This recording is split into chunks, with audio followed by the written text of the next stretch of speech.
I'm Kristen. I'm the Director of Programs on staff here at Just Faith, and I'm so excited to talk about our immigration program today. And I see some of you are new to us. Leela, did you already talk about a little bit about who we are? Not yet. Okay. I was just twiddling my thumbs with them, waiting for you. Perfect. Well, I will share a little bit about that for those of you who are brand new. And extra welcome if you are brand new to us and you've never taken a program before. Here's a little bit about what we do. We create small group programs that ordinary folks can facilitate in their communities, be it in-person communities or virtual communities, oftentimes in churches, but certainly not always. Our programs guide groups in creating brave spaces of community and trust where participants can really dig deeper into their faith and ask challenging questions about the most important social issues of our time.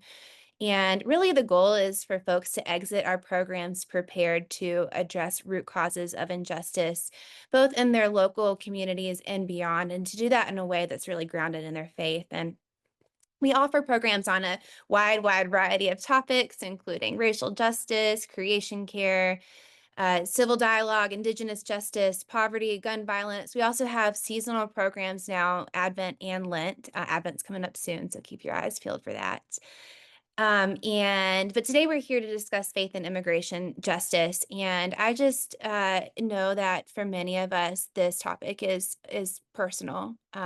It's horrifying to read the news, and many of us have immigrants who are our friends and our families. And so this can be a really difficult topic. And so I just like for us to take a moment to call to mind the reasons that we are here today, why we decided to show up. Maybe it's a story about immigration that you heard on the news. Maybe it's there's someone that you love who's an immigrant. Maybe it's because you are an immigrant yourself. Let's just take a moment to honor the people and the stories that bring us here together today.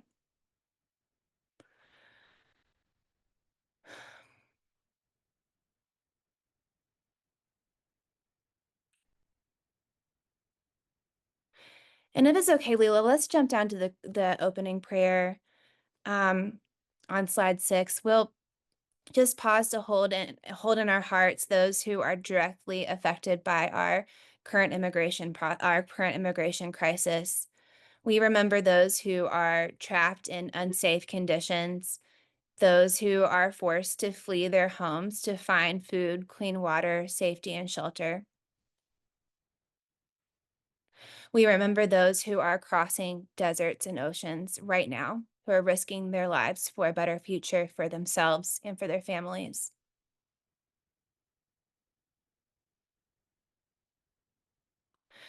We remember and honor those in immigration detention centers or who are undergoing deportation proceedings right now, often in a language they don't understand, often without legal counsel. And we remember those who are living in fear, who are drawing the blinds, who are afraid to even go to church or to the grocery store. And so together, even though we are on mute, let's join in reading the lines that are in bold, and we'll begin together in unison as one body united across the country. Creator God, your loving care is a There is home for home for all. all. No one is a stranger to you. With your generous blessings, watch over migrants and all who leave their homes to escape oppression, poverty, persecution, trauma, and violence. Help us to also be sources of blessings through our acceptance and valuing who they are as persons eager for wholeness of life. And together we say, Creator, you taught us to welcome all. Help us to remember the land we call ours is a gift to be cared for and a gift to be shared with all who come. May we be open to all those searching for a safe and peaceful life. And together we say, help us to pour out your love and your compassion to all our brothers and sisters. Creator, help us to respect and revere the unknown between and among us. May we grow into new discoveries and accept new ways of learning about our common needs and desires. May respect and reverence break down our fear, anxiety, suspicion, racism, hate, and closed heartedness toward others. Creator, we build barriers in our hearts and we make judgments that keep us from seeing others for who they are, the potential they have, and the talents that they have been given. You taught us to give witness to your love for all people. And so may we be accepting of those who want to be our neighbors. May we rejoice in their talents and accept new life perspectives from them. And together we say, help us to pour out your love and compassion to all of our brothers and sisters. Creator God, you who are present in all of humankind, guide us to be mindful of your presence and help us to act in ways pleasing to you toward all those in search of a better life. May we reach out to migrants in need of help and acceptance and stand by them as brothers and sisters in Christ. We ask this through Jesus the Christ, who was a migrant. Amen. This prayer was from our program, um, and it was created by our friends at Mary Knoll. So thank you for joining me in the prayer today. We'll just dive right into our a program. Just a little bit about faith and immigration justice. Really, just a broad overview of this program, and really what we're trying to accomplish here is this program seeks to guide you in facilitating a healthy and a holy dialogue around the topic of immigration. And we say healthy and holy for a reason. And I'll just share a quick personal story. In 2016, I was serving a small, quote unquote, purple church of folks who consider themselves very conservative and people who consider themselves more progressive. And that church was a small rural church that was surrounded by immigrants. And so we found the need to, we were all feeling the need to grow our church and to be neighbors, but we had differences in opinions around the topic of immigration. We wanted to have a conversation about immigration, but we didn't know how to do this without further dividing our congregation, especially in such a divided time. And so we wrote this program really with the hope that this program would be a tool that you can use to facilitate this conversation in a way that builds trust and understanding, even in churches that are divided on this topic. I went to divinity school myself and was not adequately trained in being able to navigate these topics that are all weighing on our hearts that each and every one of us is wanting and needing to talk about, especially in the places where we or that are our family of our church family. And so we hope that this program will be a tool that you can use to bring your church together and facilitate that dialogue that so many of us are yearning for. You do not need to have any background on this topic in order to facilitate these important conversations. You don't need to be clergy. You don't need to have years of experience working with groups. You do not need to have a background in immigration policy. We provide you everything that you need, facilitator training, everything is scripted. Leela will share a little bit about this in a minute, but we really hope that this will be a tool that you can bring to your communities in order to have this really important conversation that all of us need to be having, no matter where we are. We'll turn now to program goals. What are we trying to accomplish in this program? Well, a few things.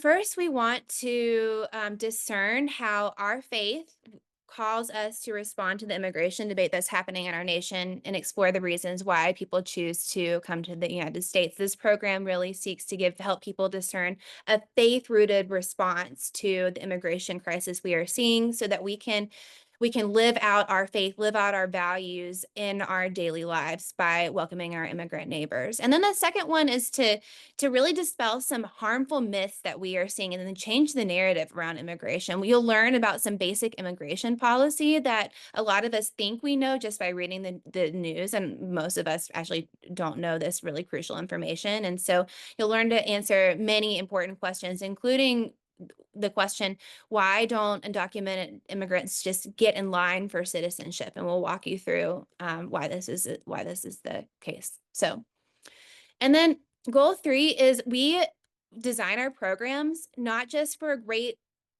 meaningful learning experience, but really the ultimate goal of our programs is for participants to exit and to take action together in some way, together as a group and individually. And so this program seeks to equip you to advocate for just, compassionate, and effective immigration policy and also to welcome your immigrant neighbors within your own local community. And there are action steps that we will suggest and give you some tools for taking action in a way that's effective.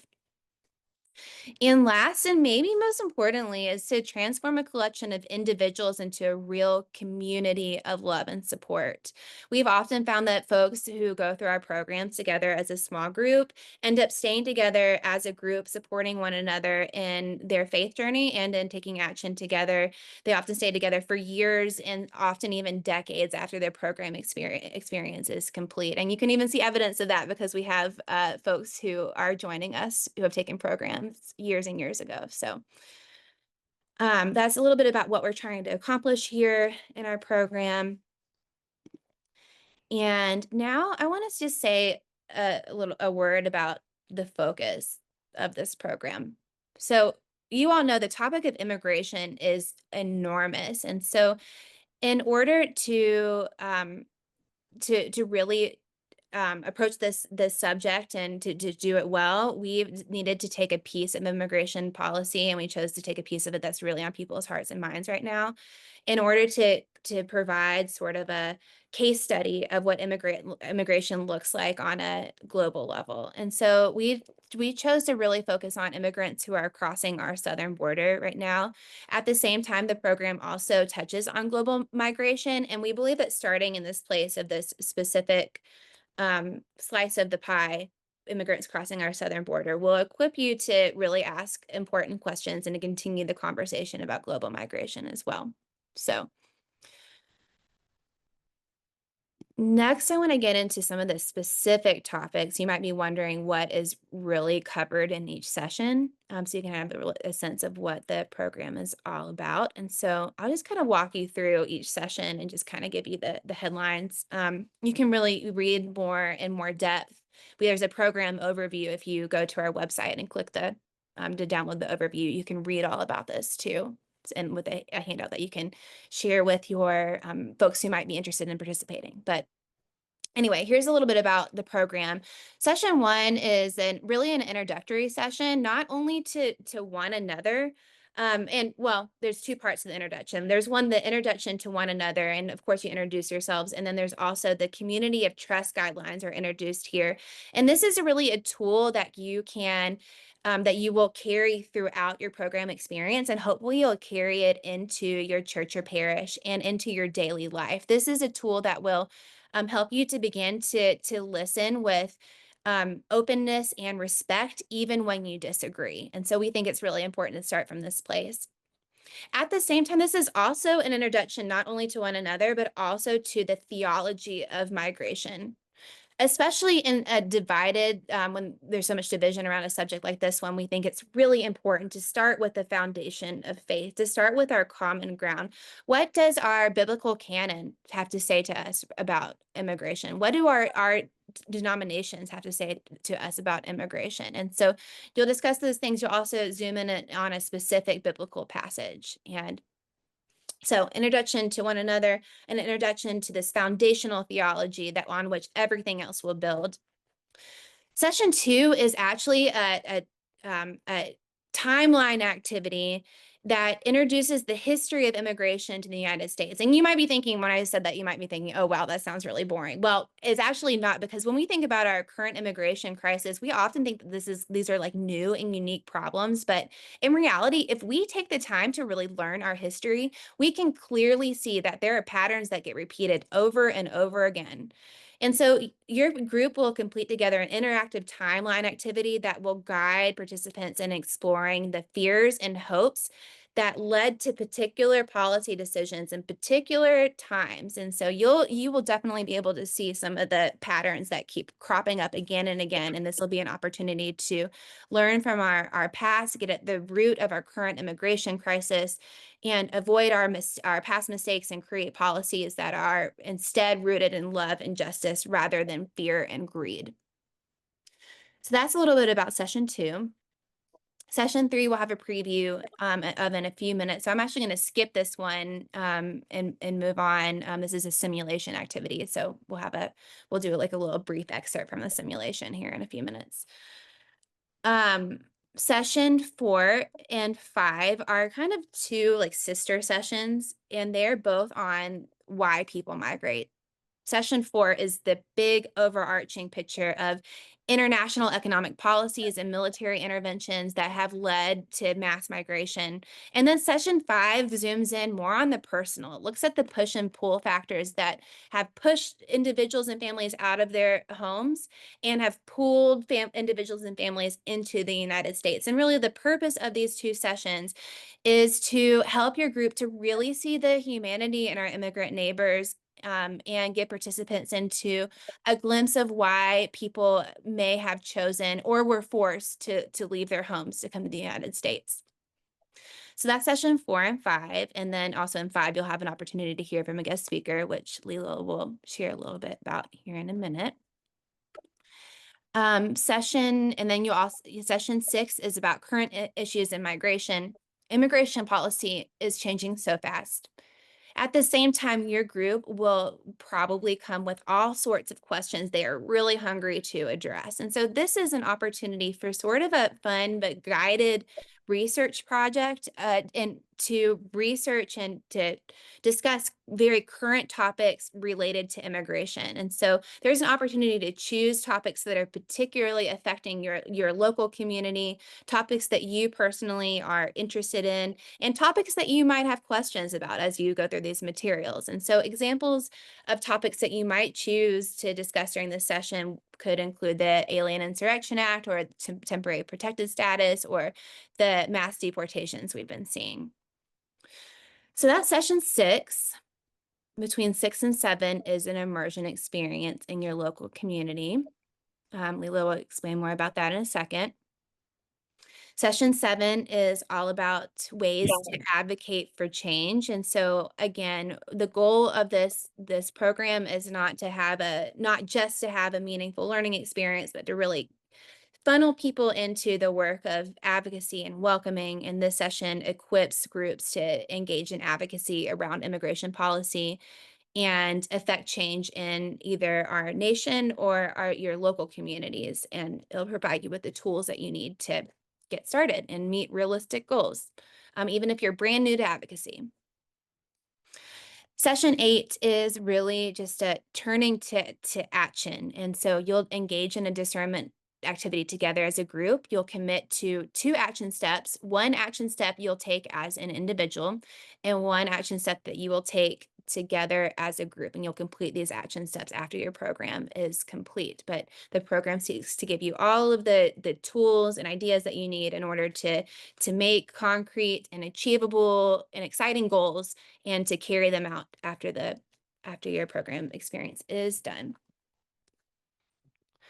There are all throughout the program, there are all sorts of resources, including poetry, songs, there's spiritual practices, there's articles and podcasts that you will engage with between the sessions. But 2 key resources are 2 books that you will read throughout your time together. The first one is called The Line Becomes a River by Francisco Cantu. It's a memoir about a 3rd-generation Mexican immigrant who is also a border patrol agent. And so he describes his reality on the border and the people that he meets there. It's very engaging, and you'll also learn a lot at the same time. And I also love that it's story based. And then the second is called Welcoming the Stranger. It's a really thoughtful introductory policy analysis that's really accessible for folks, even if this is their first time thinking about this issue. Really, it debunks myths and misconceptions around immigration. It shows the limitations of our current immigration systems, and it makes really practical suggestions for how Christians can think about this topic in light of our Christian faith. So that's a little bit about the books. And now we will open it up to some questions. We'll just pause here. Lila will have some time to talk more about the logistics here in a second, about how to get registered and what you can expect in each session. But do you all have questions about the program content? And Yeah. I Yeah. invite folks to go down into the chat for questions here. We'll make it so you can unmute once we get through the material, but just for the sake of time, encourage you to put your questions in the chat if you have any. And again, at the end, we'll make it where you can unmute if you'd like to say something aloud to folks. Anyone have any content questions at this point?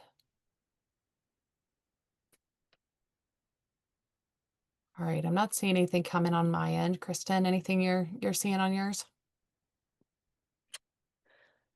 I am not. Okay. Well, I'll keep rolling and then we'll have again more time for questions in a moment. Um, so what can you, well, I just saw a chat notification come in. How long is the program? What's changed from the original program? Great questions. Kristen, I'll answer the how long is it? Kristen, why don't you answer um the question about when has this program been updated, and could you speak a little bit more about that? For sure. So the program has been more recently updated. We have updated some of. If you've been through the program before, we updated the simulation and the timeline activity to include more recent changes and enormous changes to our immigration policy. So those are the two things that have been updated. We're also working actually with the author of one of the books to create an update to the books. The Welcoming the Stranger is still absolutely relevant, but we're also working with the author to create a handout of updates that have happened in the past few years. So you can expect that to be out within the next 2 months. But the changes in the changes in the simulation have already been integrated into the material. So if you register for the program today, those changes will be there. Awesome. Thanks, Kristen. Um,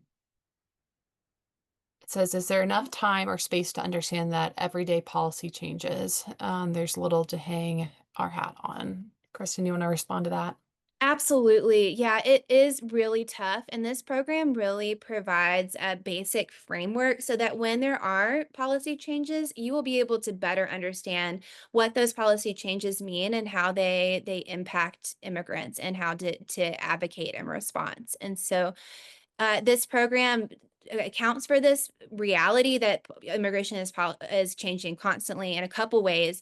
One is in session 6, there is there's that opportunity to choose particular topics to kind of do your mini research projects on, so you can take really current policies that have just happened and dissect them as a group. Secondly, there's a link in the program that we refer to where you can go to a website and you'll see up to date and really accessible, understandable updates around immigration policy, like really in real time. So you'll be able to use that external source as well to provide those updates. Great, thanks, Kristen. Um, we have a note here from Mary Lou saying Pope Francis was a great proponent of universal basic income, and wondering if that would help the immigration issue overall and could be included in the program. I don't believe that we touch on universal basic income as an idea or policy in any of our programs, Kristen. Is that correct? We do not. We do include some material from Pope Francis. This is the ecumenical program, but we do include material from Pope Francis in this program, I believe. But we do not refer to that specifically. But if this is a real area of interest, I would encourage you all to bring that into session 6, like make that one of your topics that you discuss together as a group, because unfortunately there's not time to discuss like all of these subtopics, but this does seem like one that could be really interesting and energizing for folks. Mm. Okay, great. Thanks, Kristen. All right, I'll move on into some nuts and bolts and then keep adding questions to the chat and we'll get to them. So this program, as Kristen said, is designed for a small group. It can be done virtually or in person, so you can meet on Zoom or in the same room with each other. Each of the sessions is 2 hours in length. So you'll have 10 total sessions where you're gathered together. Most groups do that over the course of 10 weeks. Some groups will opt to space it out and meet every other week. I recommend at least meeting at that frequency so you can stay connected and engage with the material and you're not having to rebuild every time if you space it out further. In between those gatherings, you're going to engage in weekly assignments. Those are mostly readings from the books that Kristen referenced, but it's also going to include spiritual practices. Sometimes there'll be articles to read and that sort of thing. So you'll engage with about 45 minutes to an hour's worth of material before you join together again as a group to process, share, and learn together. Every session is going to look a little bit different, but you can generally expect this flow. It's going to begin and end in a prayer meditation like the one we shared with you today. There's going to be time for activity and dialogue, like the activity we're going to do here in a minute. And then there'll be time to process what you've learned over the course of that week.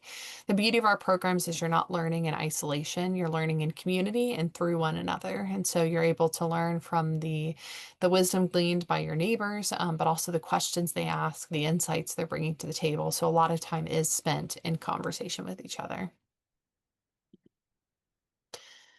So what's next? If you are interested in registering for this program and bringing it to your community, that's step one, is that discernment phase. Step two is to actually register your small group. You'd go to our website, fill out the start a small group form, and get your group set up and ready to go. The cost of the program is paid for in one of two ways. The first is if you're a part of a church or community that has a budget, you can pay the registration fee for the participants in your group out of that budget line item. So that fee would be $35 per participant, and that would exclude the cost of two free facilitator registrations, the folks who are leading the small group. If you're not part of a church or organization that has a budget to cover those fees, every participant can pay their own registration fee. And that registration fee is self-selected on a fee scale of either $35, $55, or $75. And there's partial and full scholarships readily available. If you are in North Carolina or know someone in North Carolina who wants to do a small group, we have a grant that fully covers registration costs for North Carolina groups. We also have a group that, a grant that covers churches in LA who are under-resourced communities. So if you happen to be in one of those areas, please reach out and we're happy to give you access free of charge. Once you've registered, you've set up your small group, the next step is decide who's going to facilitate, who's going to lead your group. And the facilitator, as Kristen said, I think at the top, it does not have to be someone who has any special training or knowledge in this area. We provide facilitators with everything they need to be successful. And I'll talk about that here on this next slide, but I want to let you know, if you're on this call, if you want to see this program happen in your community, it might be that you are the facilitator or one of the facilitators, and we'll talk more about that role in a moment. You then can decide how your group is meeting, whether virtually or in person, when the group's going to get started, and you can begin spreading the word. We have a promotion kit available for this program, and it includes email blasts, bulletin announcements, social media content, everything you need to spread the word and invite people to journey with you. I will say that still the most effective promotion strategy is personal invitation. So don't be afraid to just ask and invite people and tell them why you want to do this program and invite them to join you. If you need help at any stage in this process, I've put my information here and you can reach out, give me a call, shoot me an email, and I'd be happy to talk. You can also respond back to the follow-up email I'll send with your information, and we can set up a time to chat. So about that role of facilitator, I just want to speak a little bit more about that because some people are intimidated by the idea of facilitating a small group. And I'll say this, that our materials are designed to be as easy as possible to use. Are given to you in a manual that is fully scripted, so you're not having to come up with content on your own. You can use that material to lead each of the sessions and do all of the planning that you need. We also provide monthly training free of charge and training on a request. And then we also provide ongoing customer service and facilitation support. So if you want to facilitate and you've never done it before or you haven't done it in a long time, know that we're here for you and we'll support you as you go on that journey. Now I've seen a few things come in the chat, so let me pull that back up and see what we've got going on. Someone says, and I'll just say these aloud in case anyone doesn't have access to the chat or isn't looking at it. Someone says that is there a minimum number of participants? We recommend 7 to 14 or 7 to 12 if you're meeting virtually, but you can have a smaller group than that. As Kristen put in the chat, there are folks who've offered a group with 5 other people, and that can work. You just want to have enough that there can be a real sharing of ideas and a small group connection. Um, okay, maybe that's all I'm saying. Kristen, am I missing something in the chat? Anything else happening that we should clue people into?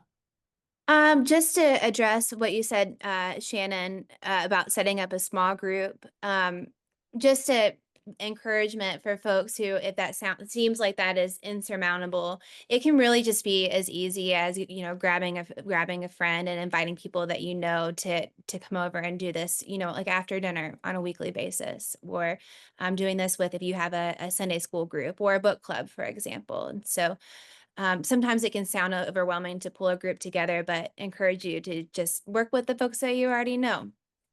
Many of us Mhm. have 7 to maybe 7 people in our lives who might be willing to meet with us on a weekly basis for just a couple months. Absolutely. I see someone asking if this has been recorded, and yes, it is. And I'll include that recording in our follow-up email. So you can share it with anyone that you think might be interested in what we're talking about today. I also see in the chat that Jimmy linked a webinar where we had a panel discussing the current status of our immigration system and speaking specifically about what's happening in the LA area. I'll put a link to that conversation in the chat here in a minute if anyone wants to look at that after the fact to learn a little bit and engage a little more. Kristen, why don't we go ahead and move into the activity, and then we can always come back to more questions here after that. Okay, are you all ready for an adventure? We always like to provide like a little glimpse of our programs, but sometimes it can be tricky to adapt it for like an information meeting when really this is for a small group program. So we're going to try to do a little piece of session 3, which is a simulation around the question, why don't they just get in line? We've never done this before at an information meeting, so I hope that you all be willing to try this out with us. And we'll see how it goes. Really what you need to know before we dive in is, well, as we all know, opinions tend to run high around the issue of immigration, but often the set of shared facts that we have, that tends to run low. And so if we're going to be thinking theologically and faithfully about immigration, it's really important that we share a common understanding of how immigration actually works today, and maybe dispel some myths or misunderstandings that we didn't even know that we had. And so, in this little glimpse of this activity, the simulation, we will discover together how the way that a person can legally immigrate today.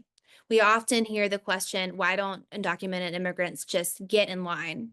And so during the simulation, we'll have a chance to kind of learn what the lines are, who can get in them and who can't, and how long it can take to get through these lines. And during the actual simulation, the way that it works is each person will get and receive an identity card. There'll be a little paragraph describing the real story of an actual person who is hoping to come to the United States. And so each person will be able to step into the shoes of that person who's trying to navigate our immigration system to see if they can successfully obtain a visa to immigrate under our current immigration laws. And so normally if we were actually doing this activity, we would all get our own individual card or identity card that has the personal story of someone seeking to migrate, but we'll actually just work with a single identity card together today just for the purposes of us being together in this big group. Um, but before we dive in, just some important notes. To immigrate means to legally move to the United States to live and work permanently. So, what we're not talking about is people who come under non immigrant or temporary visas. Some examples would be student or tourist visas, for example. And then the second point is that all individuals or we're going to be talking about individuals who are seeking an immigrant visa. This means that they are seeking permanent legal residence, which is often known as a green card, and eventual citizenship as desired. So this is people who are seeking to come to the United States permanently to maybe become a citizen. All right. So in a second, we are going to receive our common identity card. In the process after that, we will explore 4 ways or 4 different visa categories in which this individual might attempt to enter into the United States. And there's so again, there's 4 lines this person could get into. We call these, yeah, the 4 lines. And so based on this immigrant story, which we'll read in a second, we'll each in the actual simulation, you'll have the opportunity to select which line would work best for this immigrant. So in a moment, we'll read our identity card, which explores the story, and then we'll decide if he is able to enter through one of these 4 lines, and if so, which one. And then we'll kind of explore this together. And so the first one that you might enter is the through the employment visa line. And this is if this person is hoping for work, might try this line. If this person is hoping to join family members who are in the US, we might try the family visa.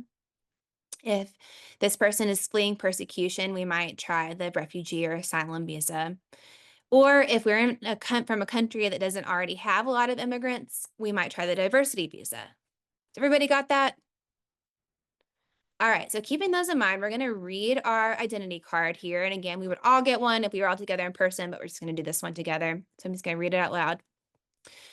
So you are a 20-year-old man who's from Mexico.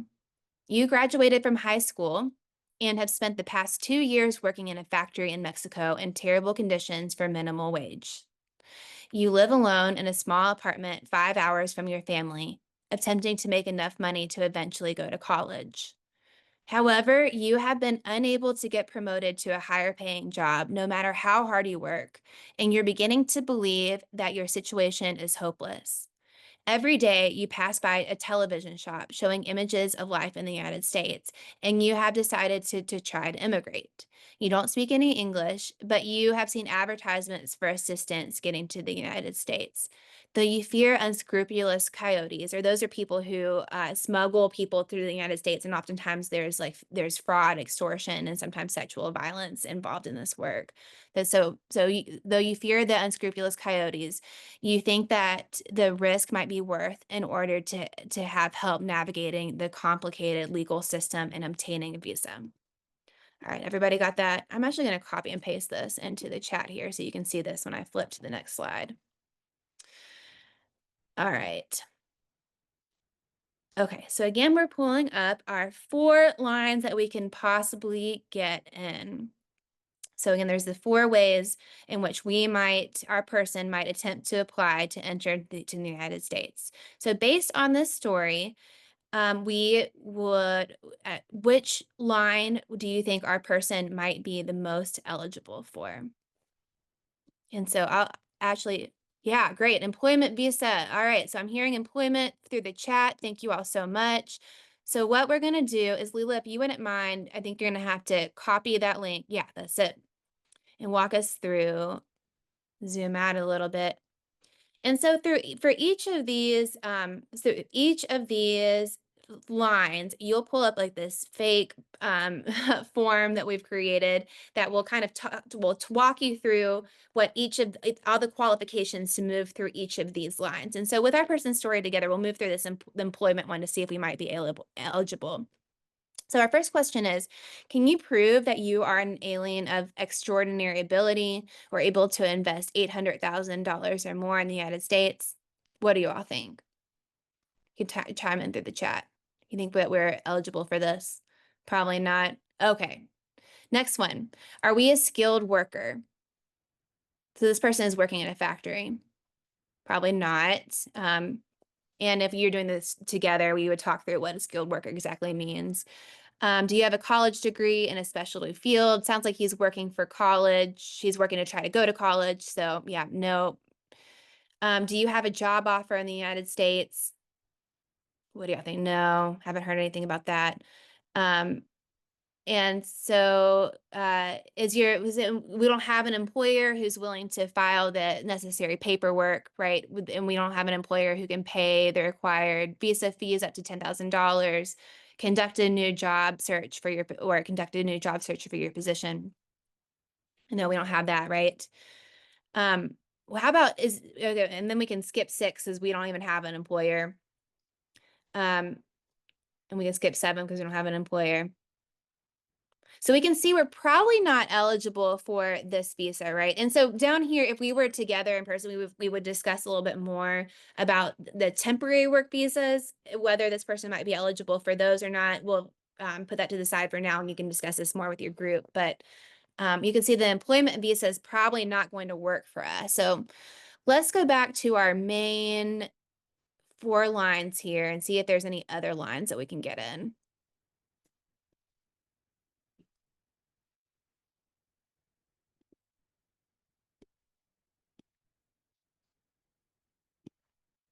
All right. Do you think we have any family in the United States that we could move through? I'm seeing some no's. I don't think that one we would be eligible for. What about, are we fleeing persecution? Can we try refugee or asylum? Anybody think we could do that? Seeing some no's. What about, are we from a country that doesn't already have a lot of immigrants in the United States? This person's from Mexico, so probably not that either. So you can see how, depending on your situation, you could try out some of these various forms and kind of like work through the process of understanding, who would qualify and who wouldn't. Um, we can go to the next slide, Leila. And just a question to kind of reflect on. And if you want to put your answer in the chat, you can. If not, that's fine too. After going through this small piece of simulation together, how might you respond to someone who asks, "Can you help me understand why some people don't get in line and come to the legal way?" Um, you can see how for this person, there really aren't, and there are not any legal permanent options for this person in this situation, at least right now. Um, Mostly you would have it if we were together as a group, we'd have some more time to debrief this together. And some of the identity cards that you'll get, there actually are some ways to move through and to come the legal way, but many of them there are not.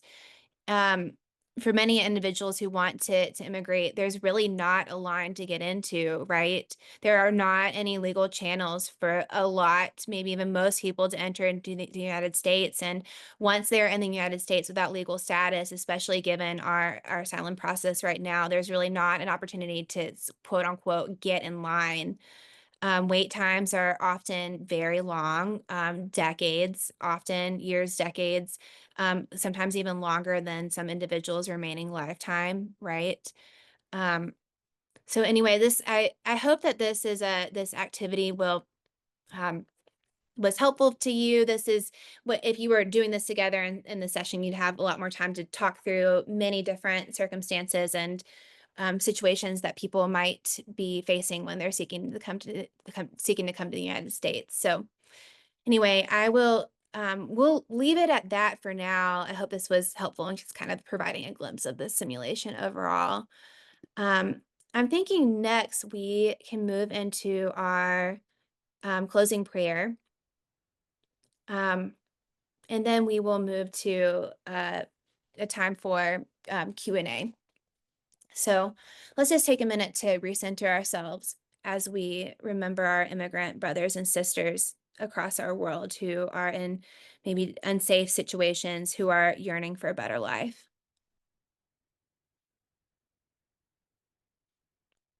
We pray this prayer by Catholic Relief Services that's included in this program. God of our wandering ancestors, long have we known that your heart is with the refugee, that you were born into a family of refugees fleeing violence in their homeland, who then gathered up their hungry child and fled into an alien country.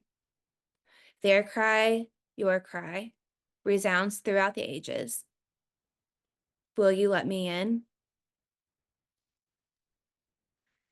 Give us hearts that break open when our brothers and sisters turn to us with that same cry. Then, surely, all these things will follow. Ears will no longer turn deaf to their voices.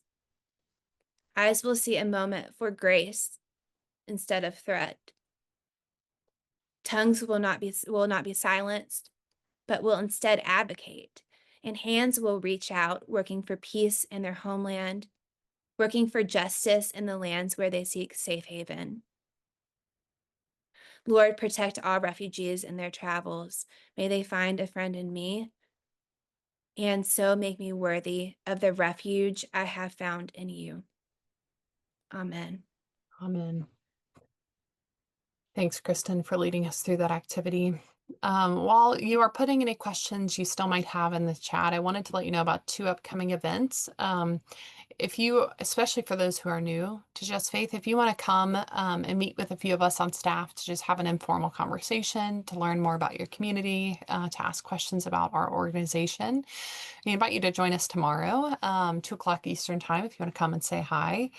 And then every month we have a webinar on a variety of different topics. In a moment, I'm going to put a link in the chat to our last webinar on the immigration issue and what's happening today. But we will also be meeting next month to talk about what it looks like to work in multicultural parishes. So if that interests you, I invite you to join us. And this is going to be kind of kicking off our launch of a bilingual Spanish-English program that will be available this fall. So if you are in a multicultural, multilingual parish or church, I invite you to consider subscribing to our newsletter for when information about that program comes out. So with that said, I will stop sharing. And Kristen, I'm going to check in the chat just to see what questions might have come in. And then in just a moment, I'll make it where everyone can unmute. So if folks would like to unmute and say something or ask a question aloud, you'll be able to. Okay, Kristen, I got one for you. We have, does the program content or the books discuss how the current immigration policy doesn't actually meet the worker needs of our country?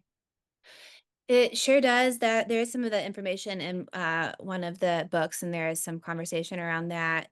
And if you want to discuss that even more, because that's been a really relevant topic lately, we can encourage you to choose that as a topic for session 6.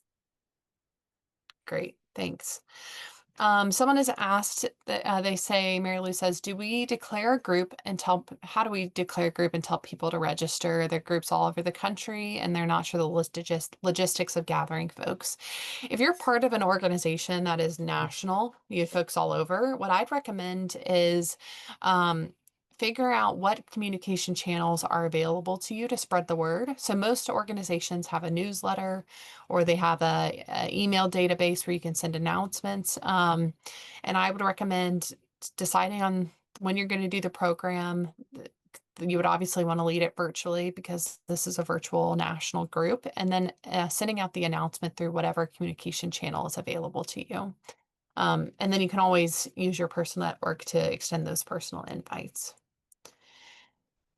Kristen, since I'm not seeing any other questions in the chat, I'll go ahead and change the Zoom settings, folks, so you can unmute.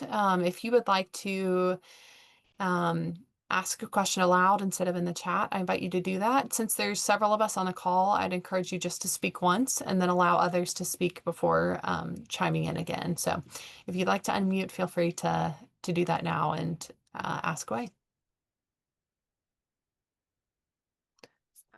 I was wondering if you could again talk about the cost of the program.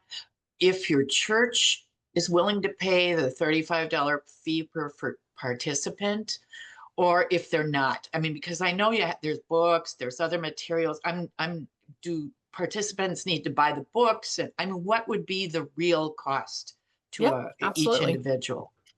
I would be more than happy to break that down again. And while I'm doing it, I'm actually going to remind myself of the total cost for the books because I want to give you a full accurate picture, and I just don't have that number on the top of my brain. I've lost it.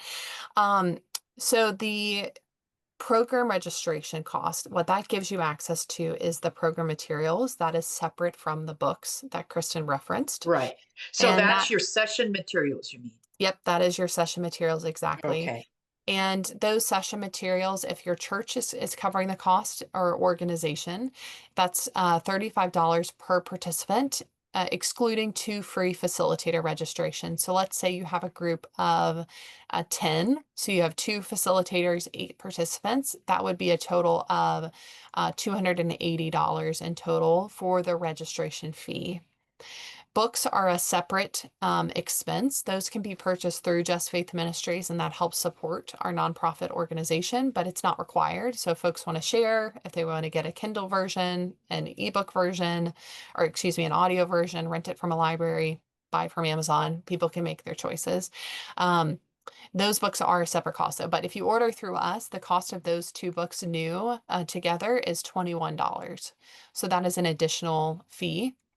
If participants are paying their own registration fee instead of the church, they get to self-select their price, either $35, $55, or $75 for their program materials. And we also have partial and full scholarships available. So if that $35 is a barrier, then we ask folks what they're able or willing to pay. If that's $0, that's just fine. If it's $5, that's fine. We'll cover the rest. And do most, I mean, I'm in a very large active parish, and I know long ago they had Just Faith as a curriculum, but are they willing usually to pay? It really depends on the organization's budget. If you're part of a Okay. large church community that you think has budgeting in a different department, whether that's formation or the just, I don't know what all ministries your church has, but if you think that they might, I would always ask. I mean, Okay. I guess in asking, the worst answer you're going to get is no. The best Okay. answer you're going to get is, yeah, we have room in our budget for that. And if they Okay. don't, you could also lobby them to make room in the budget for a subsequent year. So even if Okay. you needed to do this year where participants are paying their own fee, you could say, we had a really great experience, which I hope you would. We want to be able to offer this again and have the church cover it. Could you write that into your budget for next year? Okay, thank Yeah, you. absolutely. Okay, I see Richard's got a hand up. So feel free to unmute and say hi. I just want to know if you have seen Running to Stand Still, the film. It's a wonderful film, and I would recommend it, using it as an introduction. It describes the actual difficulties migrants are having trying to cross our border. It's very potent. It's very real. It speaks and it talks to each individual, lets them express why they are coming here. I just thought I'd recommend that. Running to Stand Still, Got it. documentary. Thank you so much. I saw that in the chat, Richard, and I made a note for myself to make sure that I check that out. So yeah, thank you. We always appreciate great resource recommendations. Absolutely. Anyone else? Any other questions? Anything that folks are still wondering about today? I'm still not clear. It's Mary Lou. Because our organization is all over, and how we would get the knowledge out is we talk to all of the people who are in charge of multiple fraternities. It would then filter down into the fraternity. I would have no way of knowing. So when they register, would they be able to register under an umbrella so that then we could gather together and know how many facilitators we need, how many classes? I'm clueless on this, and I'm sorry to kind of dig into Absolutely. it. Mary Lou, great question. I did not quite understand your question, so I definitely didn't answer it, but I get it now. Okay. Yes, so two options. One is you can set up the small group on our website, and when folks register, you will see the account of them registering for your small group. So you'll get a full roster that says Leela Oakley is in your small group, Kristen Dollar's in your small group, Richard's in your small group, and then you can see how many folks sign up from there and communicate with them. And that's one option. Another option that I see folks doing is they will create some kind of a form, or they'll have someone who gathers the names of people who are interested. So Mary Lou, every chapter promotes the small group, and they all say, email Mary Lou at marylou@gmail.com. And maybe you don't want that to be you. Maybe you find someone else who will do that. And everyone who's interested emails some email and says, hey, I want to be a part of it. And then okay, I've gotten 10 people who have emailed me. We're going to do it. Now we go to the Just Faith website and register. So you can do it either way. I would think about what feels the least stressful for you? Do you have anyone else that could help you in that stage? And yeah, if you still have questions, happy to brainstorm it. But those are the two most common kind of strategies people use. Thank you. That does Mhm. answer the question. Yeah, absolutely. All righty. Anyone else? It looks like we are almost at time, or we are kind of at time. So I don't want to hold us too long, but want to make sure if there's any final question, we've got space for it.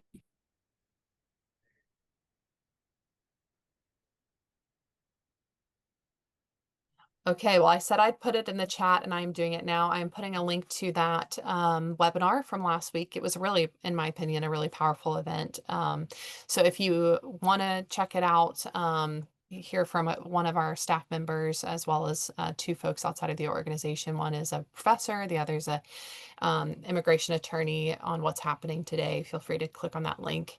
Again, I will be in touch in a follow-up email, reply back if you want to talk more. And we just appreciate you taking time to be with us today, and appreciate you showing interest in this topic and wanting to find a way to learn, to grow, and take action. So thanks again, and I hope you all have a lovely Tuesday afternoon. Great. Thank you, everybody. Bye, Thank everyone. y'all. Yeah, thank you, you. Jimmy. See y'all later. Bye. Bye-bye.